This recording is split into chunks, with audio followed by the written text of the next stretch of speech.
కూడి నిన్ను ఆరాధించుకోవడానికి నీవిస్తున్న మహాసమయాన్ని బట్టి నాయన వందనములు, స్తుతులు, స్తోత్రములు తండ్రి. దేవా, మరి నేను వాక్యాన్ని అందించబోతుండగా నన్ను నీ సిలువ చాటును మరుగుపరిచి నాతో మాతో మా అందరితో మాట్లాడమని, వినగలిగే చెవులను, గ్రహించగలిగే హృదయాలను మాకు దయచేయమని ప్రార్థిస్తున్నాం తండ్రి. ఆమేన్. ఈ యొక్క 5వ గ్రంథంలో 5వ అధ్యాయంలో మనకు తెలిసిన దృష్టాంతమే ఇది. దానిని గురించి నేను ఎక్కువ చెప్పను గాని, ఈ యొక్క అధ్యాయంలో నయమాను అనే కుష్ఠరోగి బాగవటం, దానిలో ఎవరిని దేవుడు ఎన్నుకొని వారి ద్వారా అద్భుత కార్యం చేశాడన్న దాని మీదే నేను ఎక్కువ చెప్పాలని ఆశపడుతున్నాను. ఈ యొక్క 5వ అధ్యాయం మొత్తం చదివితేనే మనకి పూర్తిగా అర్థమవుతుంది. అలాగే మనం ఒక కంక్లూజన్కి రాగలం. మనం ఫస్ట్ హాఫ్ లో ఒక కుష్ఠరోగి గురించి పరిచయం చేయబడితే, సెకండ్ హాఫ్ లో తన అవిధేయత వల్ల కుష్ఠరోగాన్ని పొందుకున్న ఇంకొక అతని గురించి పరిచయం చేయబడుతుంది. ఫస్ట్ హాఫ్ లో ఉన్న తన పేరు నయమాను, సిరియా దేశపు సైన్యాధిపతి అయిన నయమాను కుష్ఠరోగి. సెకండ్ హాఫ్ లో ఉన్న తన పేరు అవిధేయత వల్ల కుష్ఠరోగాన్ని పొందుకున్న గేహజీ, ఎలీషా ప్రవక్త దగ్గర ఉన్న పరిచారకుడు. నయమాను ఫస్ట్ హాఫ్ లో శుద్ధుడవుతాడు కదా, ఇంతవరకు చదివితే బాగుంటుంది, హ్యాపీ ఎండింగ్ కదా అనుకుంటాం. కానీ సెకండ్ హాఫ్ లో దాని ద్వారా వచ్చే కాన్సిక్వెన్సెస్, అలాగే దేవుడు మనతో ఏమి మాట్లాడాలని అనుకుంటున్నాడు, ఏమి హెచ్చరించాలనుకుంటున్నాడు అని మనం తెలుసుకోకపోతే మనకి ఈరోజు ఈ పాఠము అర్థం కాదని నా ఉద్దేశం. ఫస్ట్ హాఫ్ లో ఉన్న తన పేరు నేను ఆల్రెడీ చెప్పాను, సిరియా దేశపు సైన్యాధిపతి నయమాను. మన పరిశుద్ధ గ్రంథంలో చాలా మంది కుష్ఠరోగుల గురించి వ్రాయబడి ఉంది, కానీ ఒక్క పేరు మాత్రం ఈ సిరియా దేశపు సైన్యాధిపతి అయిన నయమానుకే పెట్టబడింది. వీళ్ళ దగ్గర ఇజ్రాయేలు దేశపు నుంచి చెరగా తేబడిన చిన్నది. తన భార్యతో చెప్తోంది, నయమాను భార్యతో, అమ్మ, మన ఏలిన వాడికి కుష్ఠరోగం ఉంది కదా, షోమ్రోన్లో ఒక ప్రవక్త ఉన్నాడు, అక్కడికి వెళ్ళి కొన్ని రోజులు ఉంటే బాగుంటుంది, శుద్ధుడవుతాడు అని నయమాను భార్యతో చెప్పడం జరుగుతుంది. ఈ నయమాను శుద్ధుడయ్యే కార్యక్రమంలో చాలా మంది ఇన్వాల్వ్ అయి ఉంటారు, కానీ వాళ్ళందరూ వారి రోల్స్ చక్కగా ప్లే చేయడం వల్ల నయమాను శుద్ధుడవడం మనకు తెలుసు. ఒక చిన్న ఎగ్జాంపుల్ మన జీవితంలో తెలుసుకుందాం. ఒక ఆఫీసులో ఒక టీం లీడర్ మీద చిన్న ఎలిగేషన్ వచ్చింది. అతను చాలా సిన్సియరే కదా, ఎందుకు ఇలాగా అని కొంతమంది అంటుంటే, కొంతమంది ఏమో అతన్ని చాలా దోషిగా చూస్తున్నారండి అని అంటారు. ఇంకొంతమంది ఏమంటారంటే, అయ్యో మరి అంత వెధవలాగా చూడాల్సిన అవసరం లేదని అంటారు. అది అలా అలా అలా వెళ్ళి లాస్ట్ కి స్టేట్మెంట్ ఎలా వస్తుంది అంటే, వాడు వెధవ అనే స్టేట్మెంట్ వస్తుంది. కానీ ఇక్కడ ఎంతమంది ఇన్వాల్వ్ అయినప్పటికీ there is no communication gap. వాళ్ళ రోల్ ప్లే అన్నది చక్కగా జరిగింది. ఎవరి రోల్ వాళ్ళు పెర్ఫార్మ్ చేయడం వల్ల అతను శుద్ధుడవటం మనం చూస్తున్నాం. ఈ దృష్టాంతం అంతా మనకి తెలిసింది. ఇక్కడ సిరియా దేశపు లో ఉన్న నయమాను దగ్గర ఉన్న ఇజ్రాయెల్ దేశం నుంచి చెరగా తేబడిన చిన్నది ఎంతో ప్రేమతో చెప్పింది నయమాను భార్య దగ్గర. అలాగే నయమానుడు విన్నాడు, నమ్మాడు, విశ్వాసంతో ఇజ్రాయెల్ దేశానికి బయలుదేరాడు. నేను మీకు ముందే చెప్పాను కదా, చాలా మంది ఇన్వాల్వ్ అయ్యారని. వాళ్ళ పేర్లు కూడా ఒకసారి చెప్తాను. ఇజ్రాయెల్ దేశం నుంచి చెరగా తేబడిన చిన్నది, సిరియా దేశపు రాజు, ఇస్రాయెల్ దేశపు రాజు, నయమాను భార్య, నయమాను యొక్క దాసులు, అలాగే ఎలీషా ప్రవక్త, ఇజ్రాయెల్ దేశంలో ఉన్న ఎలీషా ప్రవక్త. నయమాను బయలుదేరి ఎలీషా ప్రవక్త ఇంటి ముందు నిల్చుంటాడు.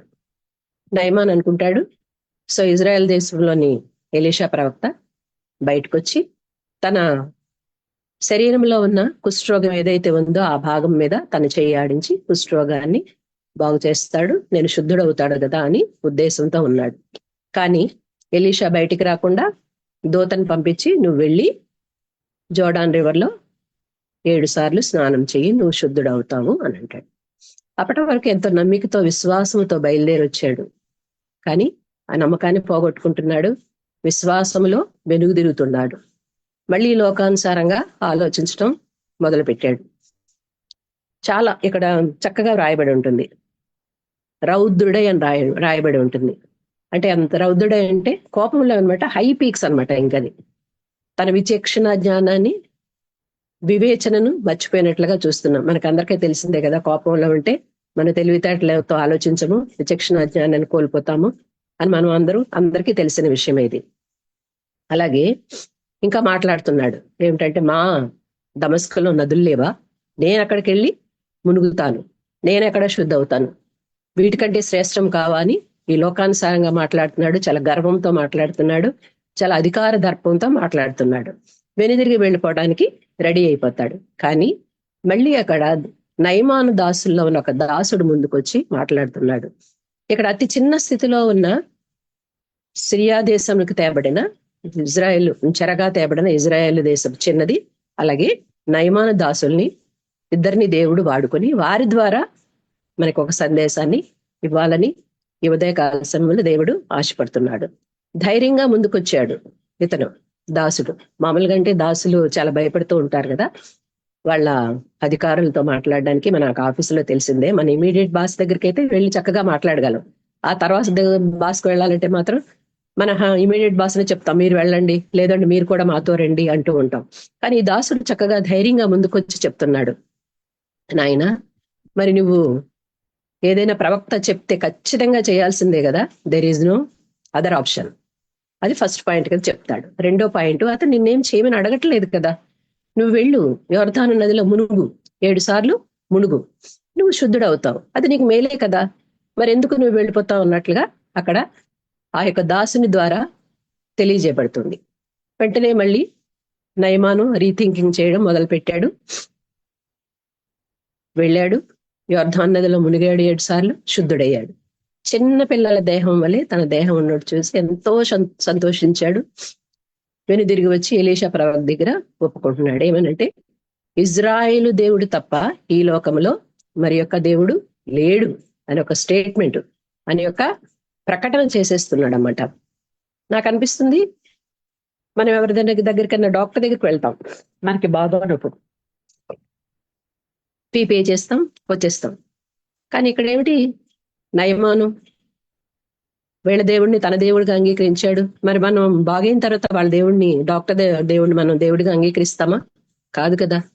కానీ ఇక్కడ ఏమిటంటే, ఇజ్రాయెల్ దేవుడు బాహ్యాన్ని మాత్రమే శుద్ధి చేయడం కాదు, అంతరంగాన్ని కూడా శుద్ధి చేయడం వల్ల వెంటనే అతడు ఒప్పుకున్నాడు, ఇజ్రాయేలులో ఉన్న దేవుడు తప్ప లోకంలో మరి యొక్క దేవుడు లేడని చెప్పేసి స్టేట్మెంట్ మరి అంగీకరించినట్లుగా మనం, ప్రకటించినట్లుగా మనం ఇక్కడ చూస్తున్నాం. ఇది మెయిన్ పార్ట్. అందుకని ఏమిటంటే హ్యాపీ ఎండింగ్ అని ఉంటుంది కదా అని ఇక్కడ మనం దీన్ని వదిలేస్తే దాని తర్వాత కాన్సిక్వెన్సెస్ ద్వారా దేవుడు మనకేం మాట్లాడుతున్నాడు అనేది తెలియదని నేను మీకు ముందే చెప్పాను. ఈ తర్వాత నయమాను ఎలీషా ప్రవక్తతో మాట్లాడి, ఈ బహుమతులు నేను తీసుకొచ్చాను, మీరు తీసుకోండి అంటే అతను రిజెక్ట్ చేయడం తెలిసిందే. ఈ యొక్క కార్యక్రమానంతా ఎలీషా ప్రవక్త దగ్గర ఉన్న పరిచారకుడైన గేహజీ చూస్తున్నాడు. అయ్యో ఇదేమిటి, మరి యజమానుడు తీసుకోలేదని చెప్పేసి గబగబా పరిగెత్తుకుంటూ వెళ్ళి నయమాను వెళ్తుంటే పరిగెత్తుకుంటూ వెళ్ళి కలుస్తాడు. నయమాను వెనక్కి తిరిగి వస్తాడు, చెప్తున్నాడు, ప్రవక్త ఇలా చెప్పాడు, మరి ఎఫ్రాయిం మందిరం నుంచి 2 శిష్యులు వచ్చారు, వారి కోసం వెండి దుస్తులు అడిగి తీసుకురమ్మన్నాడు. ఒక అబద్ధము ప్రవక్త చెప్పినట్లుగా చెప్పి నయమాను దగ్గర మరి అవన్నీ బహుమతులు తీసుకోవడం జరుగుతుంది. మరి నీకు చిత్తమైతే, నీకు ఇష్టమైతే 2 తీసుకున్నప్పుడు అవి తెచ్చుకొని మరి ఇంటిలోకి తీసుకొచ్చి దాచుకోవడం, మరి ఏమీ ఎరగనట్లుగా వచ్చి ఎలీషా ప్రవక్త ముందు నుంచోవడం జరుగుతుంది. ఎలీషా ప్రవక్త అడుగుతున్నాడు, గేహజీ ఎక్కడికి వెళ్ళావయ్యా అని. ఎక్కడికి వెళ్ళాను, ఇక్కడే ఉన్నాను. ఒక అబద్ధాన్ని ఇంకొక అబద్ధంతోనే సమాధానం చెప్తున్నాడు. అందుకని మనం కూడా మనం పిల్లలకి అందరికీ చెప్తూ ఉంటాం, అబద్ధాలు చెప్పొద్దు, ఒకవేళ చెప్పినా గానీ దాని అబద్ధంతోనే మళ్ళీ సమాధానం చెప్పొద్దు, రెక్టిఫై చేసుకోండి అని దేవుడు కూడా మనకి ఇక్కడ మరి గేహజీ ద్వారా మాట్లాడుతున్నాడు.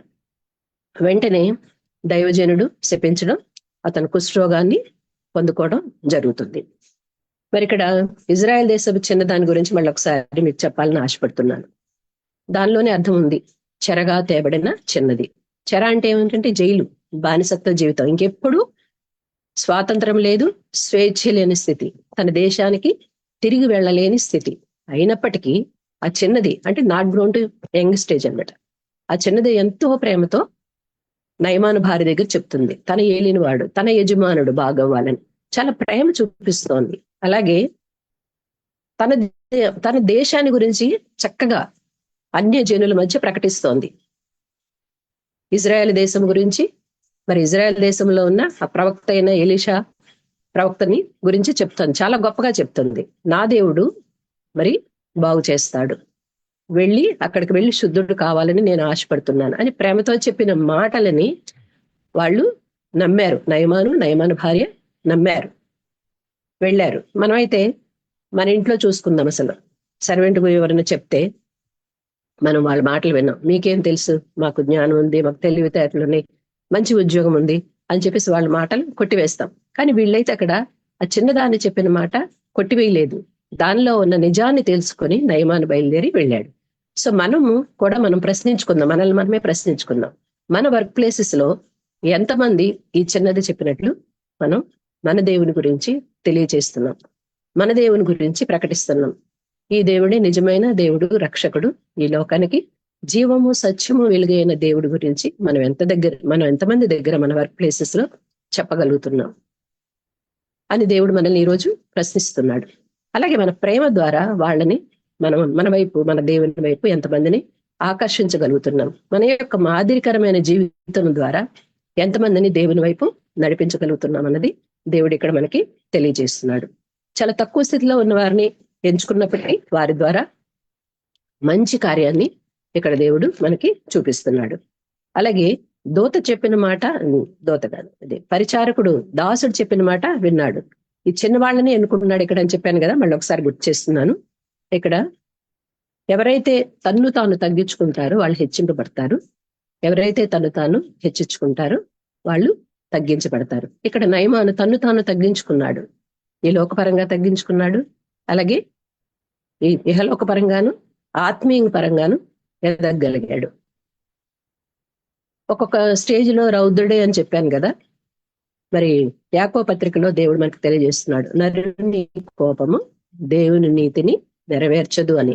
ఆ కోపంలో అతని విచక్షణ జ్ఞానాన్ని కోల్పోయినప్పటికీ మళ్ళీ దాసుని ద్వారా చెప్పిన మాటలను బట్టి వెళ్ళాడు, యోర్దాను నదిలో మునిగి శుద్ధుడైనట్లుగా మనం చూస్తున్నాం.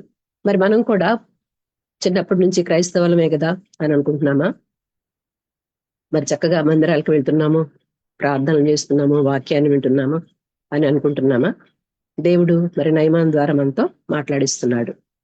మరి మందిరంలో చక్కగా పెద్దలుగా ఉంటున్నాము, ఫస్ట్ బెంచ్లో కూర్చుంటున్నాము, సంఘ కార్యక్రమాల్లో పాల్గొంటున్నాము అని చెప్పేసి మనం అనుకుంటున్నామా? ఇవన్నీ మనల్ని దేవుని దగ్గరికి చేర్చలేవు అని చెప్పేసి మనల్ని దేవుడు హెచ్చరిస్తున్నాడు.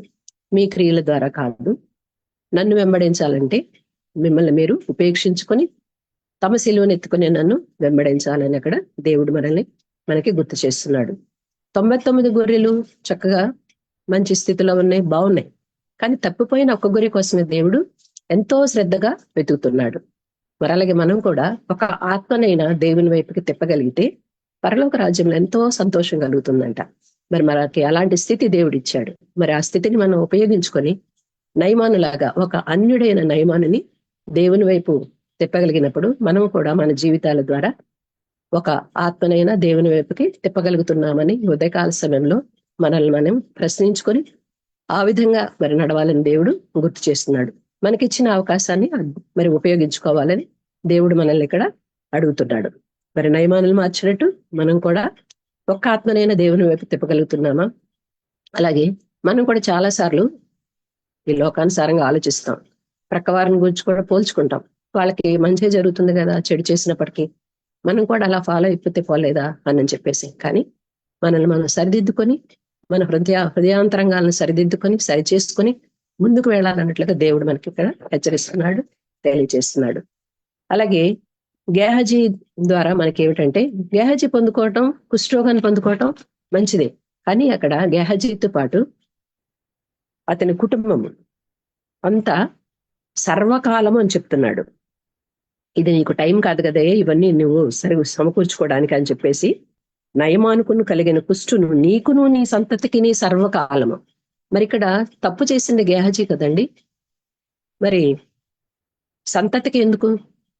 మరి దేవుడు మనకు వాక్యం ద్వారా తెలియజేస్తున్నాడు. నీవు చేసిన పాపాలు, దోషాలు, శాపాలు నీ బిడ్డల ఒడిలో వేస్తానంటున్నాడు. అందుకని మనం ప్రతిరోజు మన ప్రార్థనలో మనం చేసిన పాపాలు, దోషాలు, శాపాలు బిడ్డల మీదకి రాకుండా నీ సిలువలో కొట్టివేసి మా బిడ్డలను ఆశీర్వదించండి అని తప్పకుండా ఈ వాక్యాన్ని మన ప్రార్థనలో గుర్తు చేసుకోవాలని దేవుడు గేహజీ ద్వారా మనల్ని హెచ్చరిస్తున్నాడు. అలాగే యేసుక్రీస్తు ప్రభు వారి పక్కన ఉన్న శిష్యుడు యోధా ఇస్కరియోతు, డబ్బు సంచి అతని దగ్గరే ఉండేది. వీలున్నప్పుడల్లా ఆ డబ్బు సంచిలో ఉన్న దాన్ని దొంగిలిస్తూనే వస్తున్నాడు. ట్రెజరర్ అని పేరు. కానీ ఏమైందని చివరికి 30 వెండి నాణాలకి అమ్ముడుపోయాడు. తన జీవితాన్ని కోల్పోయాడు. ఇక్కడ గేహజీ ద్వారా అలాగే యోధా ఇస్కరియోతు ద్వారా దేవుడు మనతో మాట్లాడుతున్నాడు. వారిద్దరూ పశ్చాత్తాపంతో వెనక్కి తిరిగి వచ్చి దేవుని సన్నిధిలో మోకరించి అడిగితే, పశ్చాత్తాపడితే దేవుడు ఖచ్చితంగా వాళ్ళని క్షమించి ఉండేవారు. వారికి మంచి జీవితాన్ని ఇచ్చి ఉండేవారు. కానీ వారు వెనక్కి తిరిగి రాలేదు. వాళ్ళలో పశ్చాత్తాపం లేని స్థితిలో ఉండటం వల్ల వారు వెనక్కి తిరిగి వెళ్ళిపోవటం జరిగింది. మరి మనం మిరియాం గురించి తెలిసిందే. తన సహోదరుని మీద గొణుగుతోంది, సణుగుతోంది. కూషు దేశపు స్త్రీని సిప్పోరాని వివాహం చేసుకున్నాడు అని చెప్పేసి వెంటనే దేవుడు మిరియాంని కుష్ఠరోగంతో మొత్తాడు. మరి తన పక్షంగా మోషే ప్రార్థించాడు. ప్రార్థించడం వల్ల మళ్ళీ తన పూర్వస్థితిని పొందుకున్నట్లుగా చూస్తున్నాం.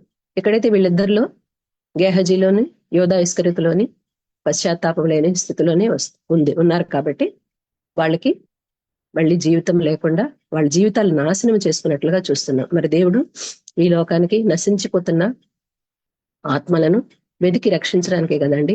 మరి మనం ఎక్కడైనా జారి పడిపోయామా? ఇంకా లోకానుసారంగా ఆలోచిస్తున్నామా? వేరే వాళ్ళని మనం పోల్చుకొని మనం కూడా పర్వాలేదులే అనుకుంటూ ముందుకు వెళ్తున్నామా?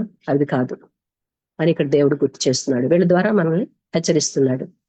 మీరు నా ఆజ్ఞలను అనుసరించి మీ సిలువనెత్తుకొని నాలో ఎదగాలని చెప్పేసి దేవుడు ఇక్కడ గుర్తు చేస్తున్నాడు. మరి నయమాను వెళ్తూ వెళ్తూ ఎలీషా ప్రవక్త దగ్గర పశ్చాత్తాపడుతున్నాడు.